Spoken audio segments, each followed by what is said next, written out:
Bueno, decía que las pláticas, pues normalmente en ejercicios se daban junto a las meditaciones para en ellas comentar esos textos o documentos que están en el libro de los ejercicios, que son ayudas que se le dan en el ejercitante, las adiciones, las anotaciones de ejercicio, las colecciones de reglas, de diversas reglas, para discernir espíritu, para distribuir limosnas, para sentir con la Iglesia, etc. Y que ayer, precisamente, pues, como el tema general del día fue el principio y fundamento, pues, y que San Ignacio pone al principio del libro ya el horizonte final al que quiere que el ejercitante se dirija, ¿no? Está resumido, de cierta manera están resumidos todos los ejercicios en el principio y fundamento. Pues yo quería enfrentarme a alguna dificultad que se puede encontrar en los ejercicios en la primera semana. Fíjense ustedes, algunas personas que dan ejercicios, me da lo mismo que sean sacerdotes, que sean obispos, pero que realmente su conocimiento de los ejercicios es más bien superficial, independientemente de que sean mucho más sabios que otros y sepan mucha teología, pero quizás no conocen demasiado a fondo los ejercicios espirituales, pues se sorprenden de que San Ignacio, el conjunto de meditaciones de las primeras semanas, lo termine con una meditación sobre el infierno. A ellos les parece esto un poco desagradable, vamos a decirlo de una forma suave, que terminar con una meditación sobre el infierno. Y entonces, si dan una meditación del infierno, que normalmente no la dan, no se da, pero si se da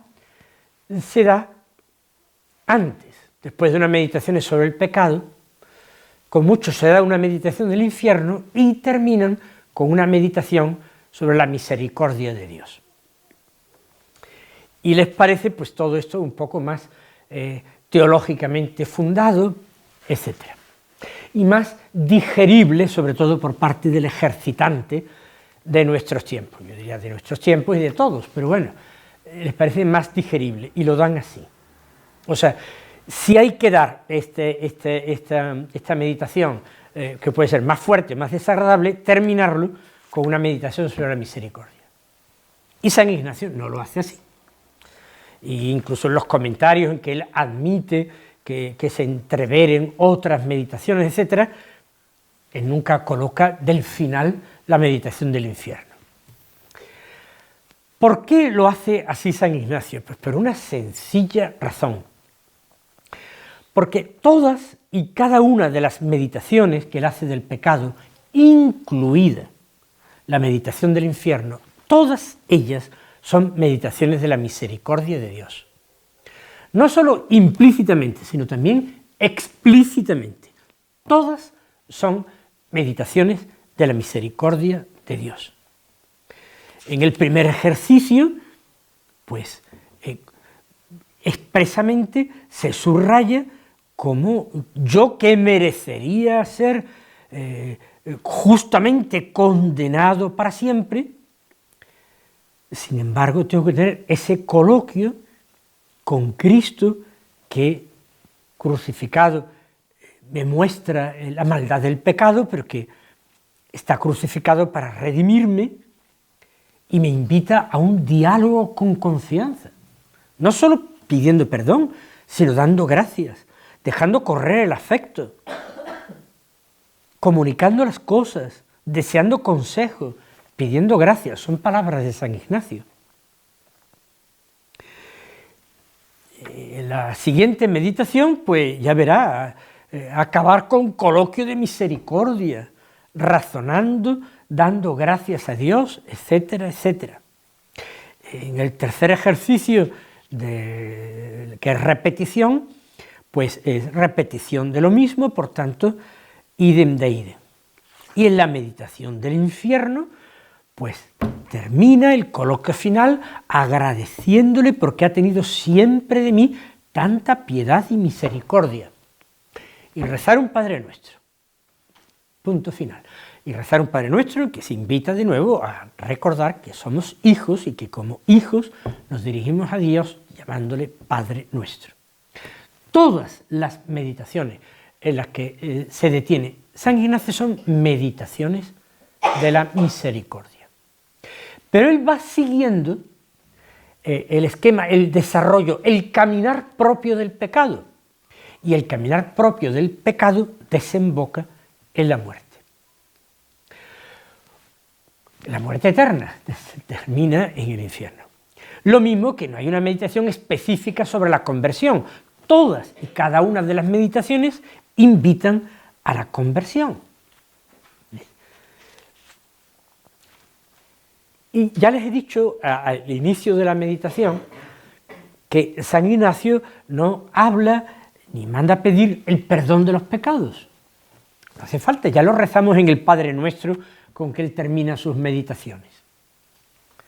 Para San Ignacio, lo que es verdaderamente importante no es bucear en el propio pasado, sino abrir los ojos a la realidad, al presente, a mi situación actual, sea mejor o sea peor que la del pasado.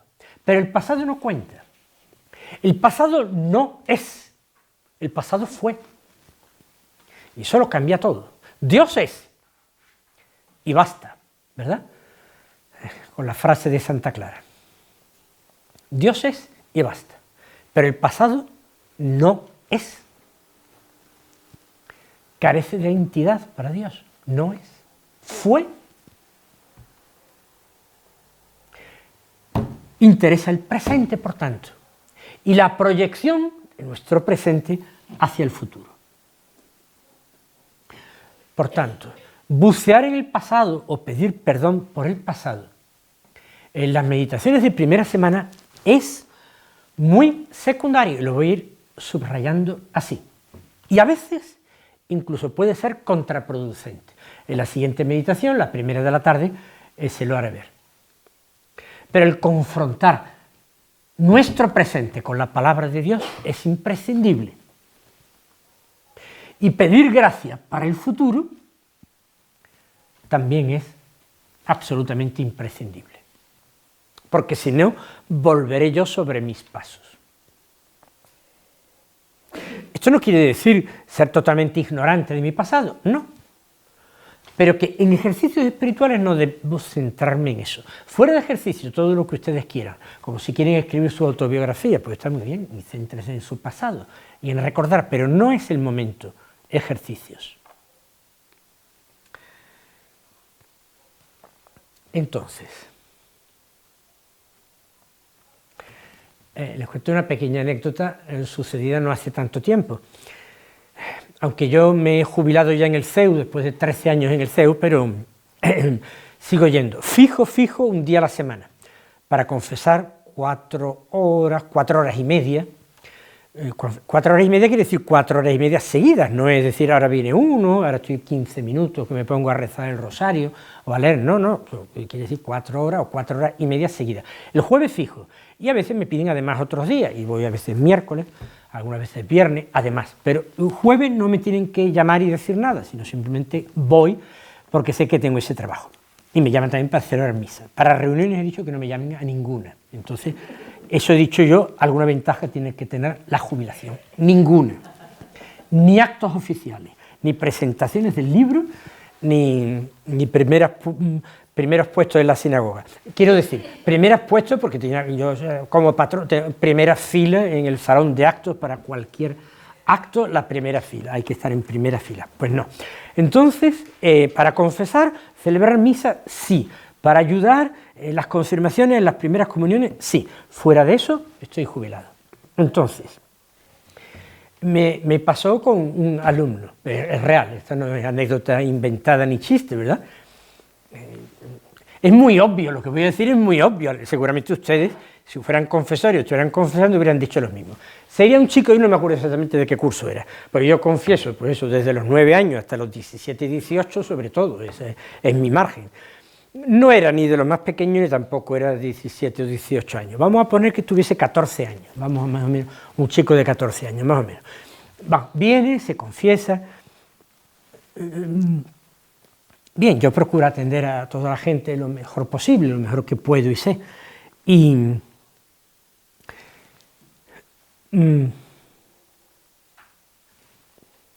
como soy además muy hipócrita y muy disimulado, mucha gente pondera en mí una virtud que yo tengo justamente el defecto contrario, pero trato de dominarme y soy bien, bueno, yo soy, por natural soy impaciente, pero procuro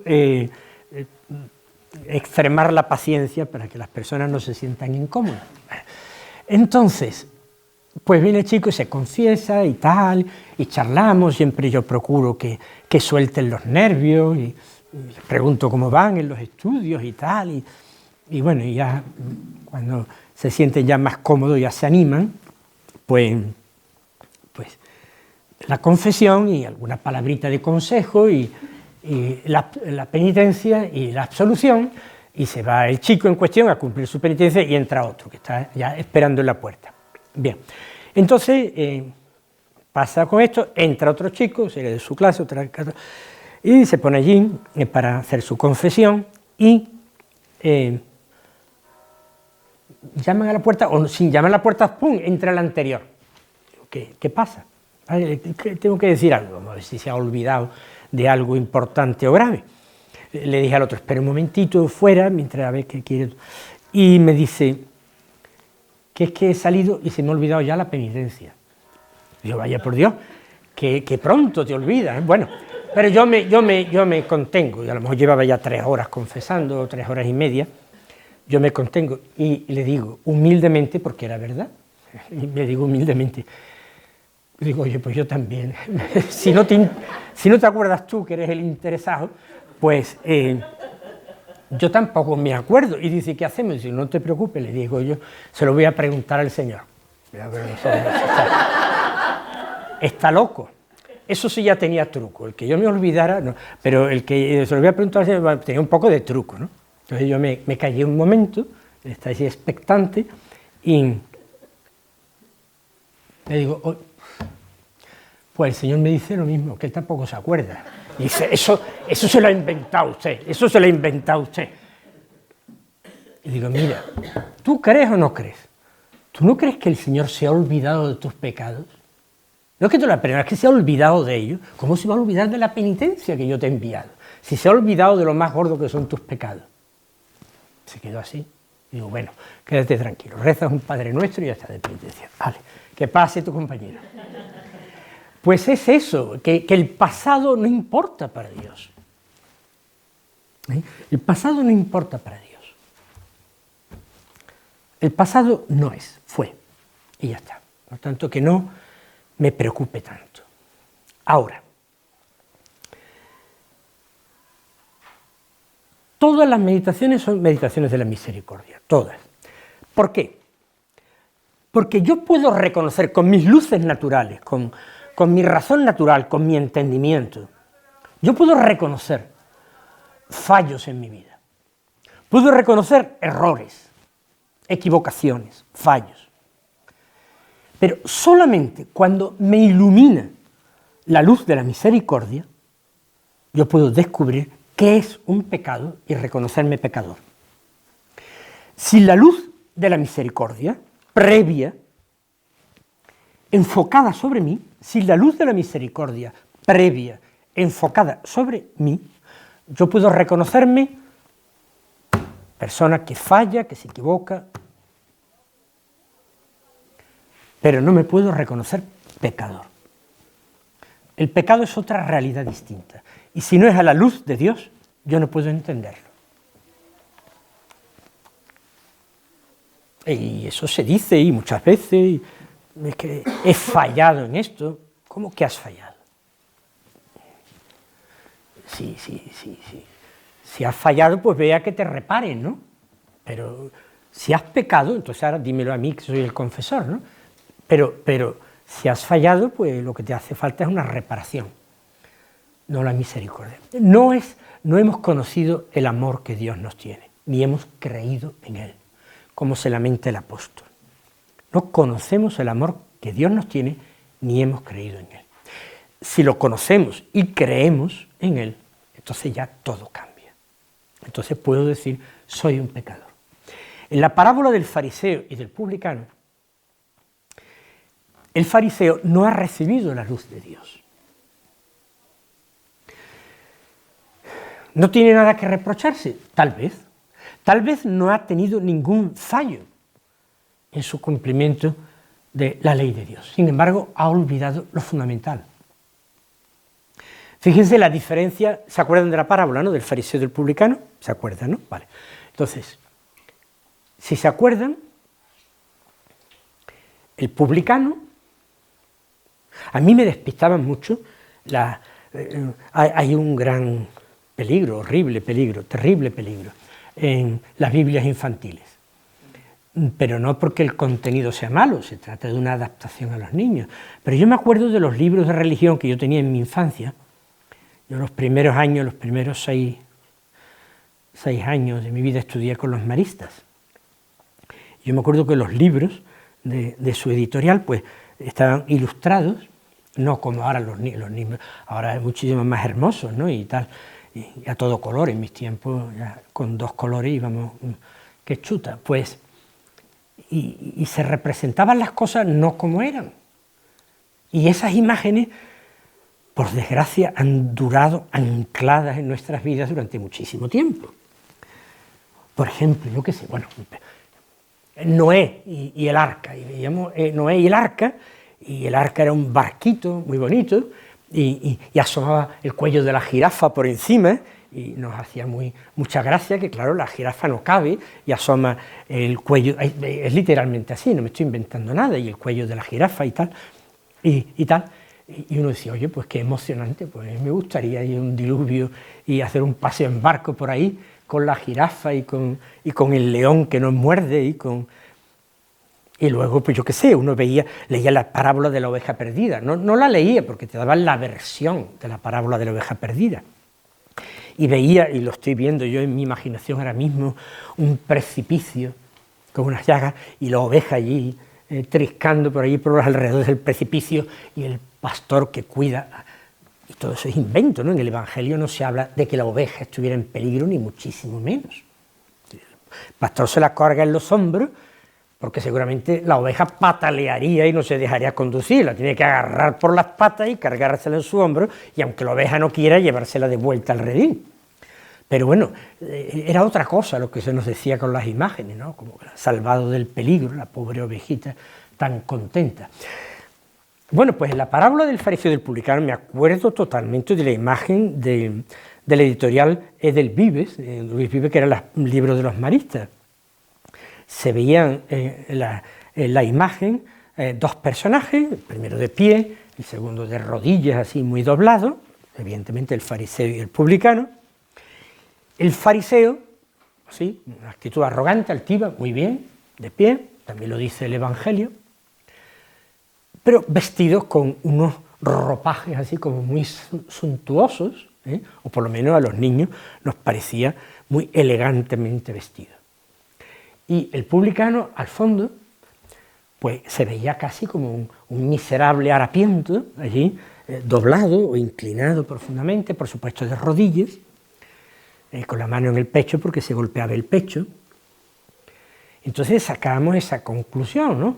Este delante, un hombre malo y rico, ese detrás, que tiene un rostro mucho más dulce, unas facciones mucho más dulcificadas, pues es el hombre bueno y pobre. Cuando justamente el Señor dice lo contrario. El fariseo es el hombre bueno que cumple la ley, y además los fariseos, como tenían prohibidos por la ley montones de oficios, y también de oficios lucrativos, entre ellos la usura, entre ellos esto, pues eran personas normalmente modestas, artesanos, ceramistas, alfareros, carpinteros, no se dedicaban a oficios impuros. Y el otro, en cambio, era un publicano, que cuando decía soy pecador iba en serio, no es que sería un hipócrita, pero ¿dónde dice el Evangelio que fuera un hipócrita? No, dice simplemente que uno oraba así y otro. Entonces, claro, el contraste es que Jesús ponga a un hombre cumplidor de la ley de Dios, que no es la ley de los hombres, cumplidor de la ley, que reza y que normalmente se conforma con una posición y un oficio a veces modesto, para no incumplir la ley precisamente, y el otro, que está desempeñando un oficio en el que se ganaba bastante dinero, explotando el prójimo, etcétera, etcétera, y además lo vistan casi como un pobre mendigo y con cara de hombre bueno. Es que no hay que aceptar que la palabra de Jesús es muchas veces escandalosa, ¿no? Y cuando Jesús decía, ¿qué os parece?, seguro que contestaban de una forma equivocada y decían, pero yo os digo otra cosa, ¿no? Dios dice otra cosa. También Jesús tenía sus trucos para desconcertar a la gente. Bueno, son pequeños trucos. Pero el fariseo solamente menciona lo que hace, ayuno, doy el diezmo de todo lo que gano, y todo eso es pasado, lo que él ha hecho. Y después dice lo que él no es. Yo no soy, dice, como los demás hombres, injusto, ladrón, adúltero, y tampoco como ese publicano. Dice 5 veces lo que él no es. Yo no soy como los demás hombres. Yo no soy injusto, yo no soy ladrón, yo no soy adúltero, yo no soy como ese que está ahí detrás, como ese publicano. Y después, lo que hace.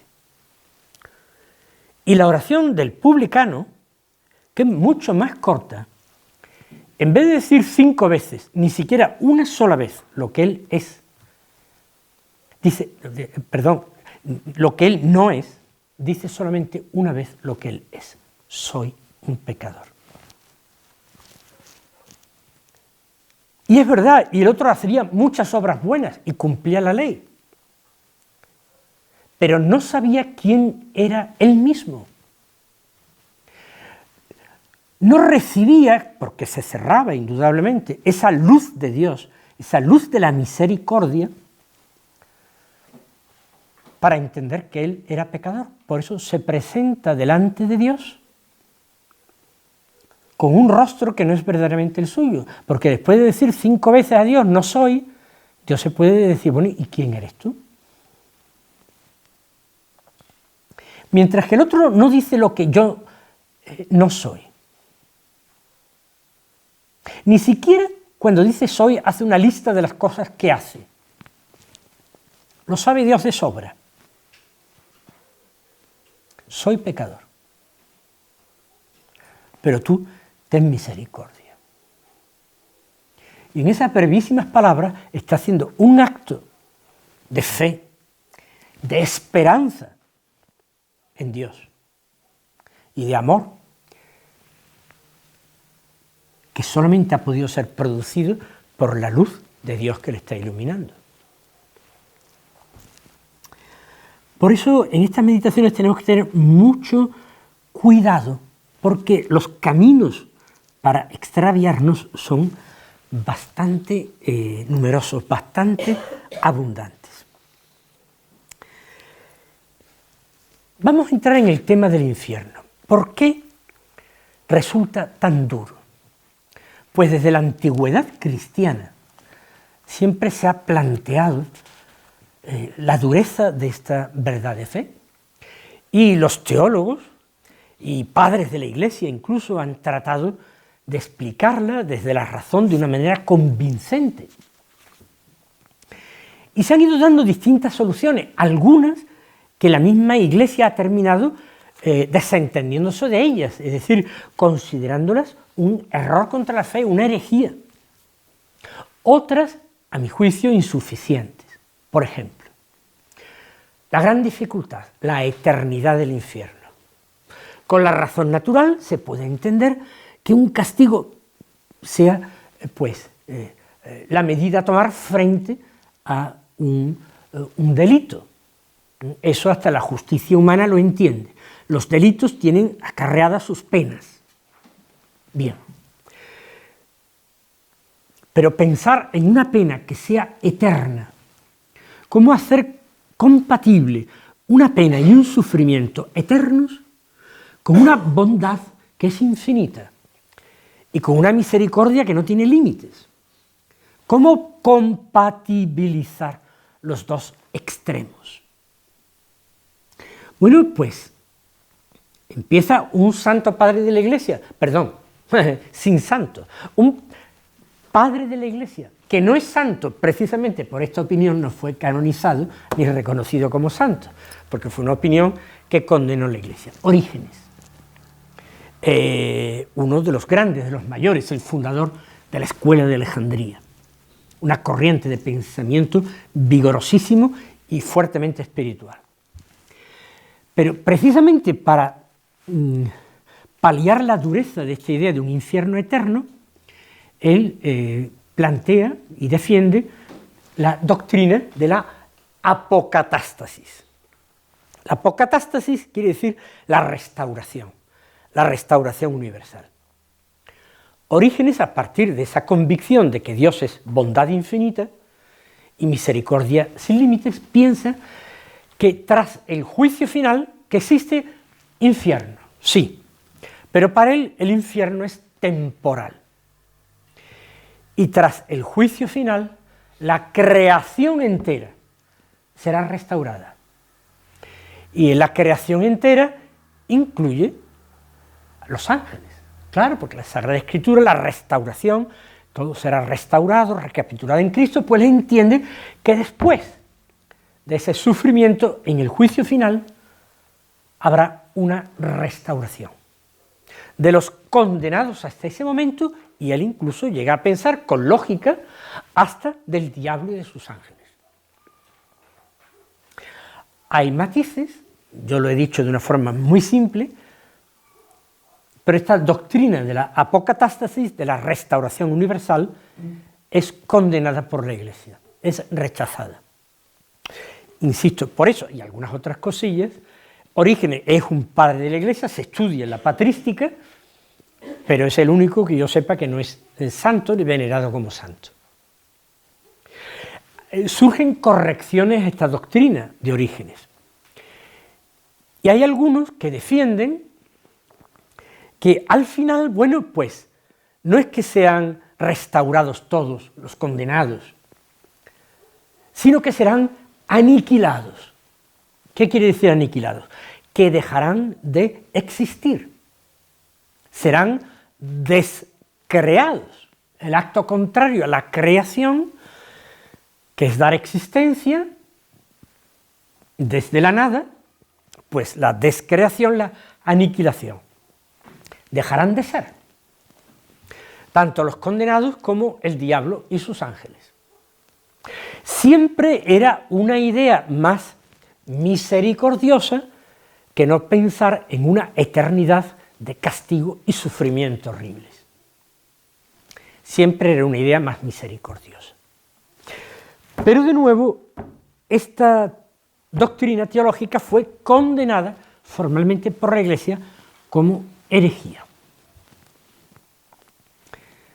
Y se suceden pues distintas formas de explicarlo, incluido el siglo XX, un gran teólogo, que me parece a mí que tiene muchos, aunque sea gran teólogo, por la profundidad de su pensamiento, pero que un pensamiento sea profundo no quiere decir que sea un pensamiento correcto. Es decir, una cosa es la complejidad y otra cosa es la verdad.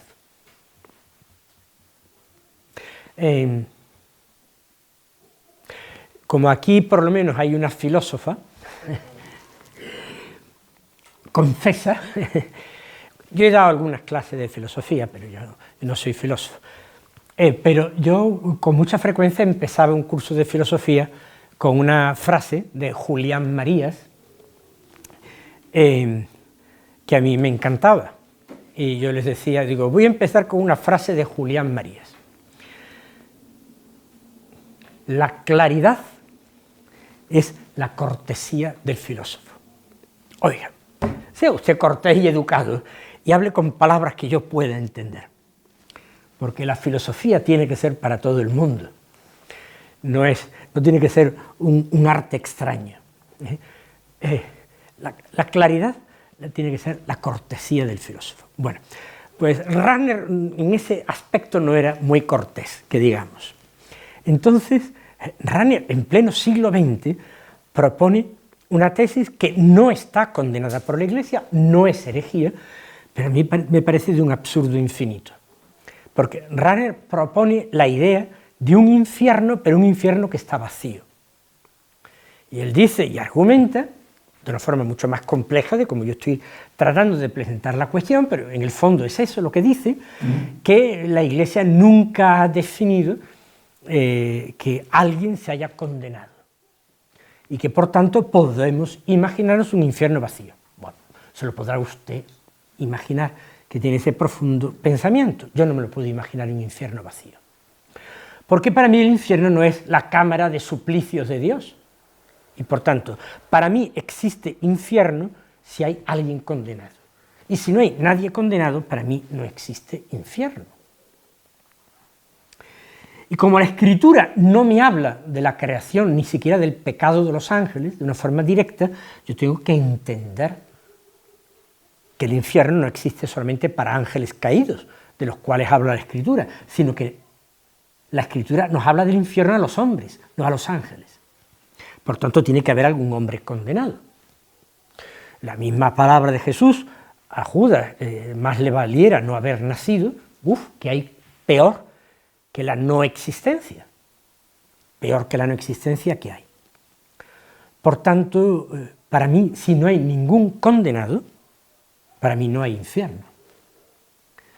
Pero por lo visto él conserva, no, él se defendería, por supuesto, yo no le doy la posibilidad de defenderse porque se ha muerto, ¿no? Pero bueno, pero no tiene sentido. Entonces, ¿cómo hacer compatible la idea de un Dios amor con un infierno? Continuará. Y le va a dar la respuesta, pero no me da tiempo. Si hay ocasión, lo terminaré, y si no hay ocasión, pues no lo terminaré. Bueno, a lo mejor lo dejamos para la tercera meditación, que siempre, pues ayer también se dice un poquitín más breve, ya que era al final del día hay más cansancio. A lo mejor, no sé cómo terminaré, o mañana, ya veremos.